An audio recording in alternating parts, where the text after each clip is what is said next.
할렐루야. 좋으신 예수님의 이름으로 사랑하는 오메가 교회와 퓨전 스테이션 해외에 있는 모든 지체들께 문안드립니다.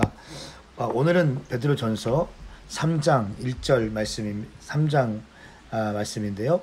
오늘도 우리 사랑하는 가족들과 함께 인사하겠습니다. 인사할까요? 샬롬. 샬롬. 하나님의 크신 사랑이 이 저녁 시간이지만 여러분 가운데 함께 하시기를 축복합니다. 아멘.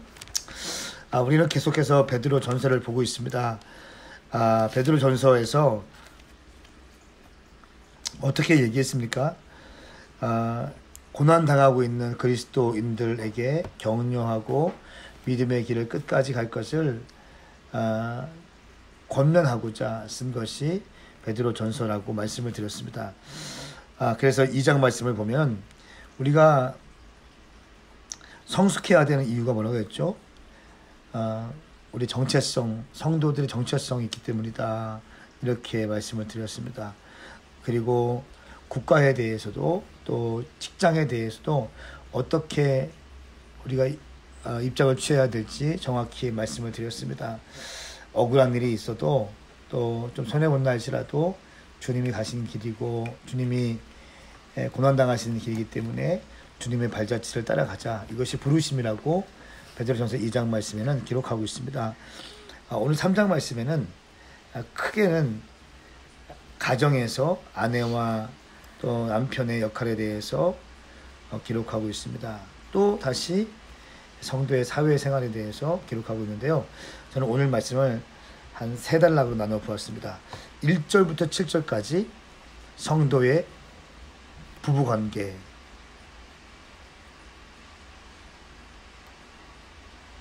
1절부터 7절까지 성도의 부부관계, 8절부터 17절까지 성도의 사회생활,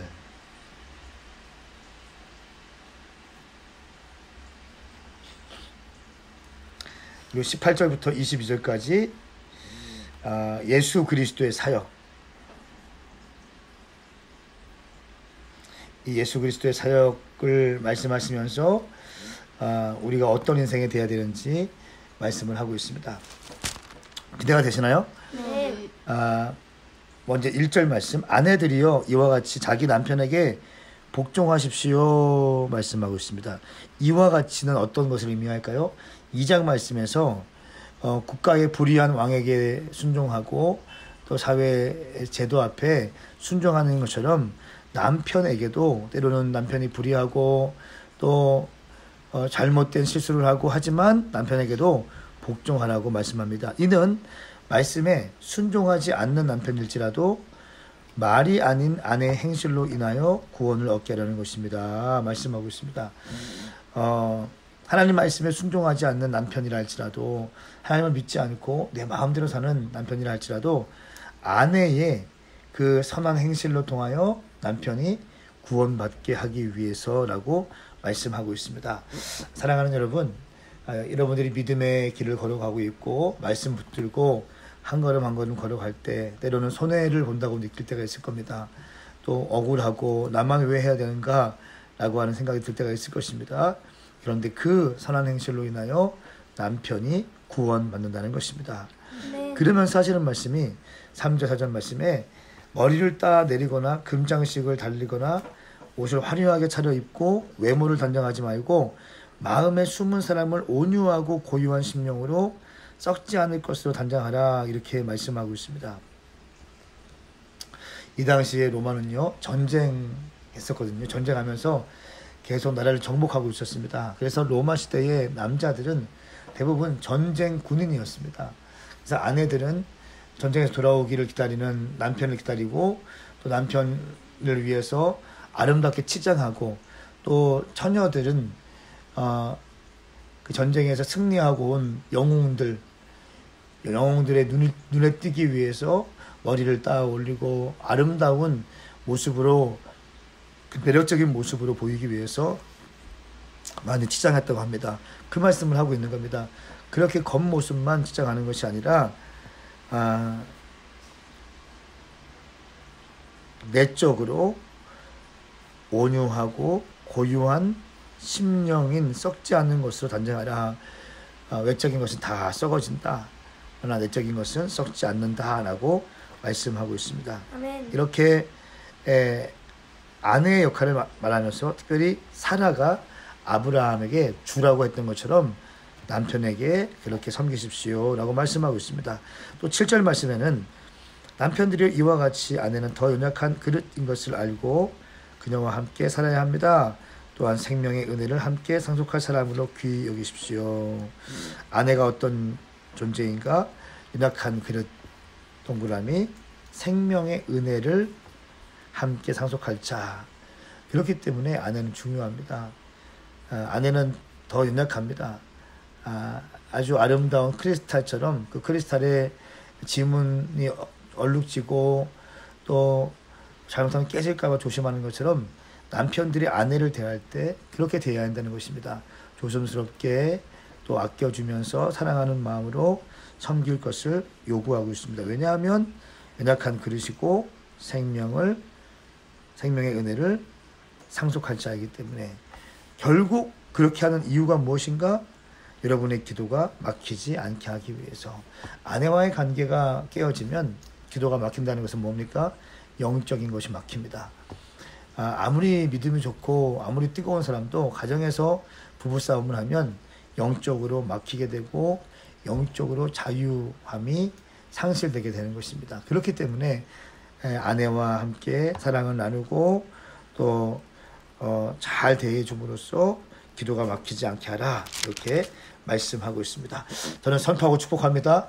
우리 오메가 교회 모든 동역자들 가운데 아름다운 성도의 남편됨 아내됨이 풀어지기를 예수님의 이름으로 축복합니다. 아멘. 또한 그 다음 8절부터 17절까지는요 형제 사랑할 것을 이야기하고 있습니다. 8절부터 11절은 형제를 사랑할 것, 그리고 12절부터 15절까지는 하나님과의 관계를 얘기하고 있습니다. 그리고 16절과 17절에는 비방과 고난이 올 때 어떻게 할 것인가 라고 이야기하고 있습니다. 성도의 사회생활 너무 중요한데 먼저는 형제 사랑하고 그리고 하나님과의 관계에서 우리가 어떻게 할 것인가 또 우리가 비방이 올 때 고난이 올 때 어떻게 할 것인가를 기록하고 있습니다. 보세요. 9절 말씀 악을 악으로 갚거나 욕을 욕으로 갚지 말고 도리어 축복하십시오. 이는 여러분이 복을 유업으로 받았기 때문입니다. 말씀하고 있습니다. 그리고 10절 말씀에 생명을 사랑하고 좋은 날 보기를 원하는 사람은 혀를 금해 악한 말을 하지 못하게 하고 입술로 거짓을 말하지 못하게 하며 말씀하고 있습니다. 생명을 사랑하고 이건 무슨 말입니까? 오래 살고 이런 뜻이 아니라 인생을 사랑한다는 거예요. 인생을 사랑하며 복된 삶을 살기 위해서는 세 가지가 중요한데 첫 번째 10절 말씀에 혀를 금하라. 언어 생활에 아주 언어 습관이 좋아야 된다 말씀하고 있어요. 두 번째는 11절 말씀입니다. 악에서 돌이켜라. 그리고 세 번째는 화평하라. 좋은 언어 습관을 가져야 되고 죄를 지으면 안 되고 모든 사람과 화평하라. 이럴 때 우리는 샬롬의 왕이신 주님을 경험할 수 있고 이것이 우리에게 주시는 최고의 행복이라는 것입니다. 또 12절부터 15절까지는 하나님과의 관계에 대해서 이야기하고 있습니다. 여기 핵심은 15절 말씀입니다. 오직 여러분은 마음에 그리스도를 주로 삼아 거룩하고 여러분이 가진 소망에 관한 이유를 묻는 사람 가운데 대답하셔서 항상 준비하십시오. 여러분의 마음에 그리스도를 주로 삼아 말씀하고 있습니다. 이것이 하나님과의 관계에서 핵심입니다. 우리 삶의 주인은 예수님이라고 고백하는 것입니다. 내가 주인이 아니죠. 또 내 돈이 주인이 아닙니다. 우리 자녀들의 주인은 아빠하고 엄마가 아니죠. 시온이 샬론이 아멘. 하나님이시죠. 아멘. 모든 것의 주인은 하나님으로 인정할 때 하나님과 우리와의 아름다운 관계가 형성되어진다라고 말씀하고 있습니다. 또 16절과 17절 말씀은 고난이 올 때 어떻게 할 것인가. 16절 온유와 두려움을 하고 선한 양심으로 가지고 있는 여러분이 비방을 받을 때에 그리스도 안에서 행한 여러분의 선한 행실을 비방하는 사람들로 하여금 수치를 당하게 하는 것입니다. 하나님의 뜻이면 선을 행하다가 고난을 당하는 것이 악을 행하다가 고난 당하는 것보다 낫습니다. 무슨 말입니까?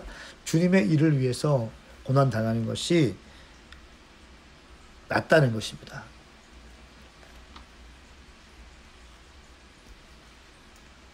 그러므로 그것을 기쁘게 여기라. 또 18절부터 이제 22절까지는 예수님의 사역을 얘기하고 있습니다.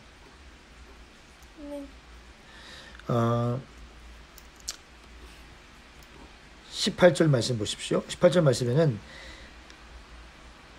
여러분을 하나님께로 인도하기 위해 그리스도께서 이제 한 번째로 고난을 당하셨습니다 하면서 십자가를 얘기합니다. 그리고 19절 말씀 또 20절 말씀에는 노아를 이야기합니다. 노아의 방주를 이야기하고요. 21절 말씀은 예수님의 부활을 이야기합니다. 그리고 22절 말씀은 승천을 이야기하죠. 여기 특별한 말이 있는데 19절 말씀입니다. 또한 주께서는 영으로 옥에 갇혀 있는 영들에게 가서 선포하셨습니다. 옥에 있는 영이 있다는 거예요. 이거 어떻게 해석하면 좋을까요? 노아 시대에 복음을 듣지 않고 홍수 심판으로 영들이 영옥에 갇혀 있다는 것입니다.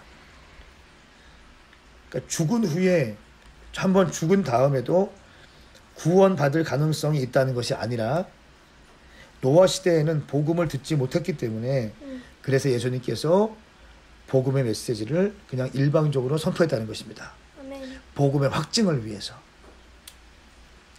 그러니까 여러분 이 땅에서 복음을 받지 못하면 복음을 영접하지 못하면 구원은 없습니다. 아멘인가요? 아멘.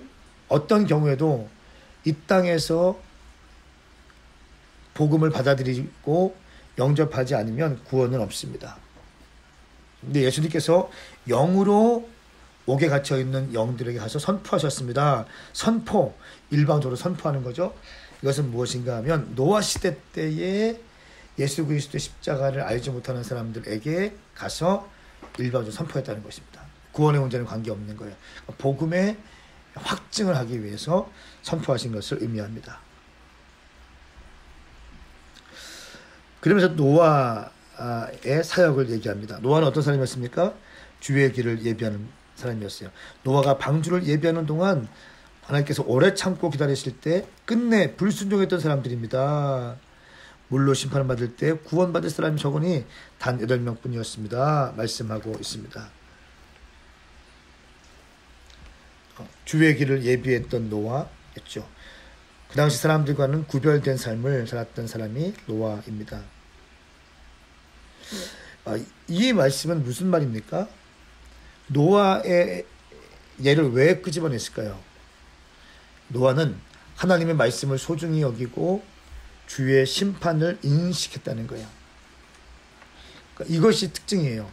노아 시대의 사람들과 노아의 자녀들과의 다른 점은 인식했다는 거예요. 하나님의 말씀을 들었고 하나님의 말씀을 인식하고 순종했다는 거예요. 그런데 어떤 걸 인식합니까? 주의 심판이 온다는 것을.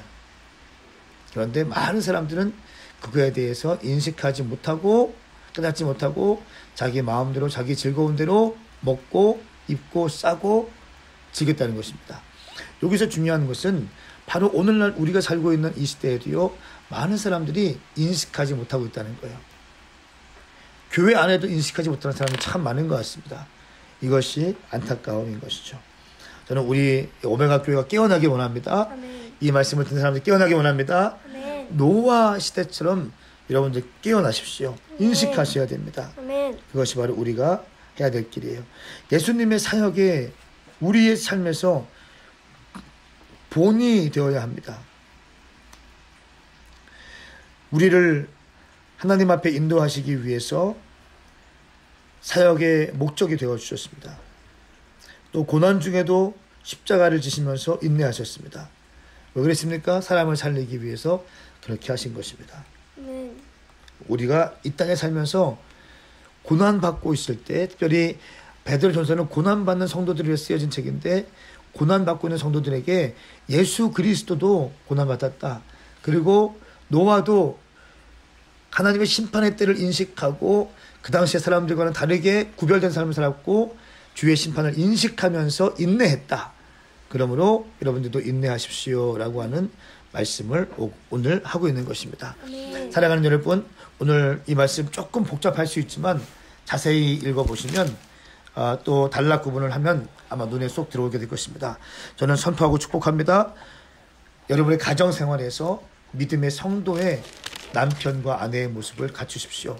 또한 우리가 삶의 자리에서 사회생활에서 형제를 사랑하고 하나님과의 관계에서 로드십을 인정하고 또 비방과 고난이 올 때에 주님을 바라보시고 예수님을 바라보시면서 노아가 인내했던 것처럼 예수님이 인내하시고 십자가 지신 것처럼 우리도 십자가 질 수 있기를 예수님의 이름으로 축복합니다. 아멘. 고난 가운데 있는 사람 있습니까? 지쳐있는 사람 있습니까? 인내하십시오. 아멘. 예수님처럼 노아처럼 인식 가지고 인내하십시오. 아멘. 당신 가운데 놀라운 축복이 임할 것입니다. 아멘. 기도하겠습니다. 거룩하신 주님 감사합니다. 오늘 이 말씀이 우리에게 생명의 말씀이 되게 하시고 살아가는 모든 성도들 모든 동역자들 심령에 깊이 새겨지게 하여 주시옵소서. 감사드리며 예수님의 이름으로 축복하고 기도하옵나이다. 아멘. 사랑하는 여러분, 오늘도 주님 안에서 승리하십시오. 함께 인사합시다. 샬롬. 샬롬.